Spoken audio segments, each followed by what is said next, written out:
Nos invités sont nos chers qui ont d'usage l'habitude de vous servir chaque mardi. Dimas Dikodo, directeur de publication du Forum de la semaine, et Pasteur Edo Komi, président du mouvement Martin Luther King. Avec eux, nous allons parler du Tchad. La junte autorise la marche de la coalition Ouakitama. Nous allons également parler de la Côte d'Ivoire. Alliance Gbagbo Bédié, le RHDP dénonce un marché de dupes. Afrique du Sud, manifestation, violence des pro-humains, anarchie ou frustration légitime. Et puis on termine par le Togo. L'ANC suspend sa participation à la concertation nationale des acteurs politiques. Merci à vous, chers invités. Pasteur Edo Komi, bonjour à vous. Oui, bonjour Michel, bonjour à tous et à toutes. C'est un plaisir, oui, c'est un plaisir. Malgré tout. Oui, malgré tout, on sent un peu quand même de la fatigue, mais bon, je crois qu'on est là pour servir les téléspectateurs, les téléspectatrices. Donc c'est un plaisir pour moi d'être encore sur le plateau avec Dimas. Et un coucou spécial à tous les enseignants qui se retrouvent encore dans les salles de classe pour la surveillance, dans le cadre de l'examen du BEPC qui vient de commencer. Donc nous souhaitons bonne chance à tous les candidats et à toutes les candidates. Dimas Dikodo qui est un aîné. Bonjour grand frère, vous allez bien? Bonjour Samuel Takpa, bonjour pasteur. Oui, visiblement, vous sentez la fatigue que du renouvellement. Merci, c'est lui qui le fait. Les moments que vous traversez, que lui-même vous vienne au secours. Coucou spécial à tous ceux qui nous suivent un peu partout, surtout et principalement au port autonome de Lomé, qui traverse des moments difficiles depuis les raquettes organisées par les agents de douane jusqu'aux incendies. Vous savez, nous l'avions évoqué la fois dernière, il y a un officier supérieur des douanes qui nous a traités de bandits et que ce n'est pas les élucubrations et les écrits des journalistes bandits qui peuvent les dissuader. Et donc, ils sont droits dans leurs bottes, personne ne les dissuade, personne ne peut lever le doigt contre eux, donc ils peuvent organiser des raquettes et voler de paisibles opérateurs économiques de notre pays, de pauvres opérateurs économiques. Vous savez, nous avions évoqué les scellés qu'ils mettaient systématiquement sur les voitures et les conteneurs. Vous savez, selon d'ailleurs une autorité de la douane, rien ne leur permet cela, parce que les scellés, les plans qui sont mis, doivent être mis depuis le départ et arriver ici, c'est le propriétaire qui doit ouvrir son conteneur. Et si ça contient des produits prohibés, c'est en sa présence que la justice permet avec les agents de douane de mettre des scellés. Venir mettre des scellés, réclamer de l'argent pour pouvoir et l'empocher sans mettre de reçu et laisser les pauvres citoyens dans cette situation, je pense que ce n'est rien d'autre que de la corruption et du racket. Ce qui n'est pas normal. Et vous voyez, oui, c'est tout ce que nous dénonçons. Si nous sommes des bandits, c'est tout ce que nous dénonçons. Et en plus, l'incendie qui a ravagé le port le week-end passé, vous avez vu que tout ce port n'a pas un dispositif anti-incendie fiable.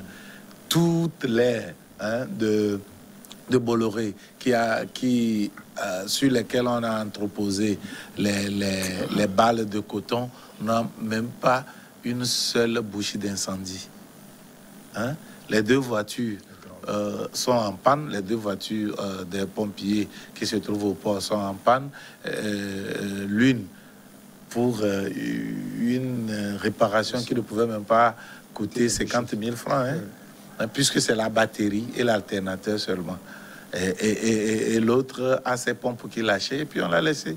Comme si leur voiture de service, si c'était leur voiture de service qui était tombée en panne, on pouvait les laisser comme ça. Et voilà, le port est ravagé avec un préjudice, avec des pertes chiffrées à plus d'une dizaine de milliards.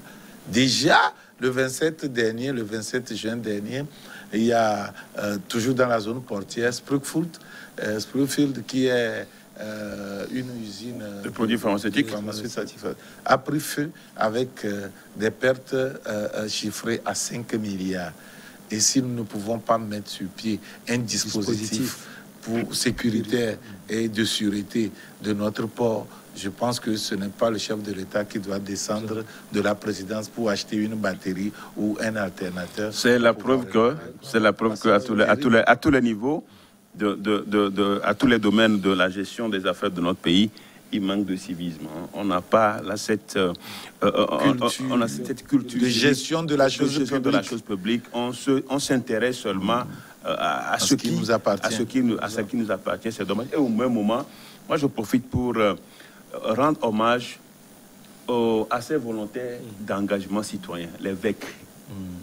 Au départ, je ne croyais pas trop, mais depuis un certain moment, je les vois en œuvre. Je vois ces jeunes-là, Togolais, qui sont engagés contre rien du tout. Il n'y a pas grand-chose, il n'y a pas de rémunération. C'est des volontaires qui sont dans toutes les communes et qui commencent par m'épater, qui font de très bonnes choses.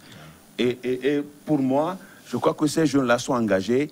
Il va falloir quand même qu'on les suive de près. C'est des citoyens de demain. Qu'on arrive à les soutenir. Qu'on arrive à les soutenir.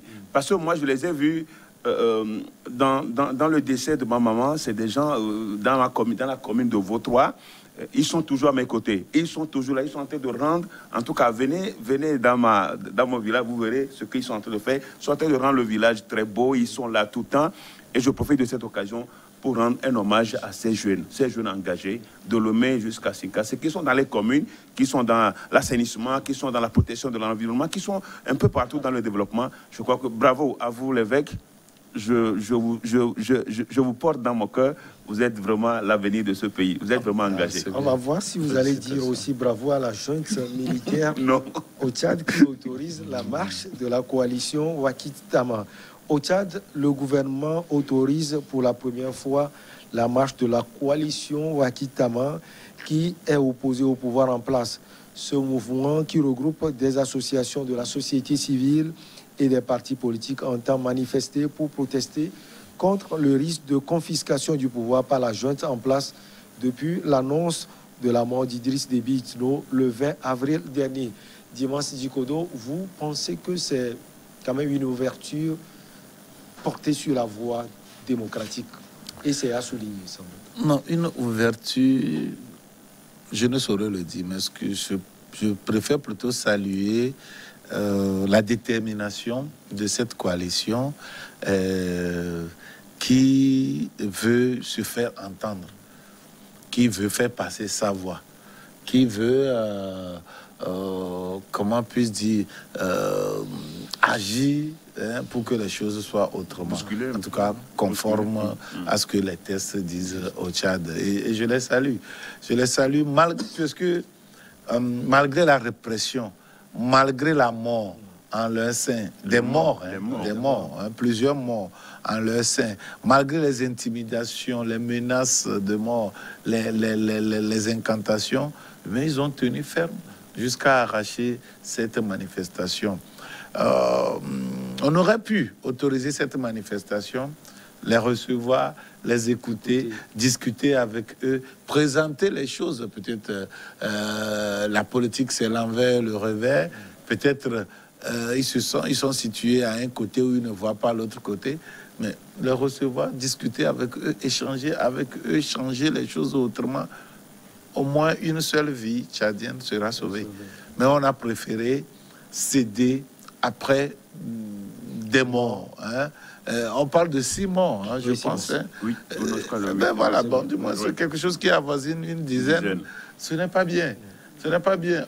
Quand on veut diriger, c'est les hommes qu'on veut diriger, non pas les cadavres. C'est les vivants qu'on veut diriger. Et donc, je ne peux pas saluer l'ouverture uniquement. Oui, c'est bien, mais ils l'ont fait à quel prix? Mais je salue plutôt la détermination de cette société civile qui a pris le devant des choses. C'est vraiment important parce que si vous êtes dans un pays où tout est morne, vraiment, le pouvoir qui a toujours tendance à écraser, quelle que soit la volonté du chef de l'État, peut toujours continuer des dérives. Parce que le chef de l'État n'est pas le don d'ubiquité. Il ne se trouve pas partout à la fois.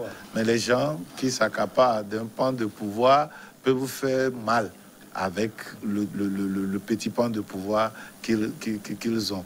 Et donc, il faut quand même des contre-pouvoirs, et c'est ce que la société civile tchadienne est en train de démontrer. Non, les choses ne doivent pas se passer comme ça. Ça doit se passer quand même selon la loi, parce que la démocratie, la liberté, c'est le respect des lois qu'on s'est données. C'est ça, il n'y a pas d'autre définition que ça. C'est le respect des lois qu'on s'est données. Et quand vous vous donnez cela, vous vous donnez des règles et que vous respectez, vous êtes civilisé. La civilisation, ce n'est pas la manière de vivre à l'européenne. La civilisation, ce n'est pas la manière de vivre à l'occidentale. Non, ce n'est pas ça la civilisation. Chaque peuple a sa civilisation. Et c'est-à-dire le soubassement, le substrat de chaque civilisation, c'est le respect. C'est le respect des règles qu'on s'est données. Et là, c'est ça qui nous diffère des animaux. Nous ne sommes plus alors dans la jungle, où le plus fort peut aller prendre, le lion très fort peut aller prendre la biche. Non, même le lion le fait, parce que sa nature lui destine à cela. Mais un lion repu, un lion qui a fini de manger, ne tue pas les bêtes en désordre. Ça veut dire que c'est uniquement pour un besoin naturel. Mais ici, l'homme qui ne respecte pas les lois, c'est un homme qui est pire qu'un animal. Waky Tamo dénonce la confiscation à venir peut-être du pouvoir par la junte. C'est à la junte maintenant de rassurer la société civile et tout le peuple tchadien. Oui, il est difficile à une junte de rassurer la société civile et les populations. Non, vous savez, c'est des militaires et la plupart des temps, on sait ce qu'ils en font. C'est vrai quand même qu'à certains niveaux, on peut saluer certaines actions déterminantes, mais au Tchad, ce n'est que la continuité du pouvoir d'Idriss Déby avec son fils, qui est d'ailleurs le président de la junte qu'on appelle ailleurs président de la République. Il est le président du conseil militaire, il est le président de la République. Donc, il n'y a rien à saluer dans tout ce qui se fait par autorisation. Vous savez, les libertés publiques sont des droits, c'est des droits fondamentaux. Sacrés. C'est des droits sacrés. Et donc, on n'a pas besoin les droits de liberté, de manifestation et d'association sont universellement reconnus. Donc, on n'a pas besoin de donner une autorisation pour que les gens puissent manifester.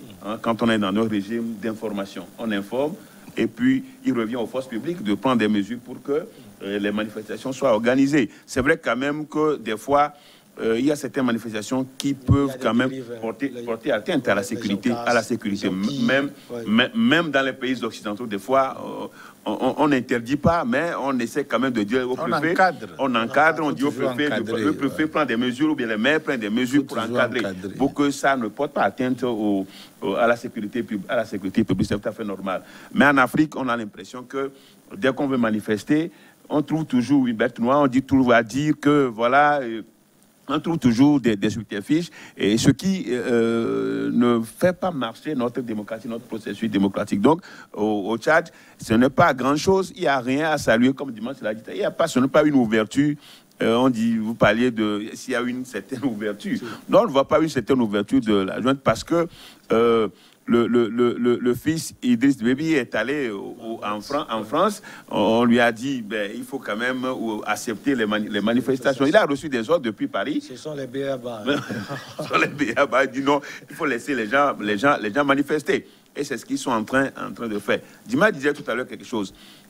Tous ceux qui ne respectent pas les lois, les tests et les lois ne sont pas différents des animaux, c'est des violents. C'est ce que Martin Luther dit. Si vous ne respectez pas les lois, les tests, vous êtes des violents. Vous êtes des sauvages. Donc tous ceux qui ne respectent pas les lois, les tests sont des sauvages. Ils n'ont rien à envier aux animaux sauvages. Bon, donc, du coup, la société civile Waky Tama, je crois, se démarque, se fait entendre. Et sans elle, sans cette coalition, tout sera, le boulevard va être dressé devant la junte militaire, même pourquoi pas pour la confiscation du pouvoir. Je crois qu'ils ont vu le danger venir, et ils s'imposent. La dernière fois, ils ont rencontré le Premier ministre. Le Premier ministre, donc c'est la preuve que ils ne sont pas ce qu'on pense d'eux. On pense que c'est des gens qui veulent détruire le pays, c'est des gens qui sont concoctés par une partie de l'Occident pour pouvoir s'opposer au régime en place. Non, mais c'est des gens qui veulent quand même que l'enracinement de la démocratie, qui veulent quand même que les fondements de la démocratie soit plutôt enracinée au Tchad. C'est ce qu'ils sont en train de faire. Donc il faut plutôt féliciter cette société civile qui s'est engagée à aller de l'avant. Et je pense que des morts qu'il y avait déjà eu, on aurait pu les éviter. Maintenant, il va falloir quand même parler les manifestants. C'est une manifestation qui doit être pacifique, vraiment pacifique.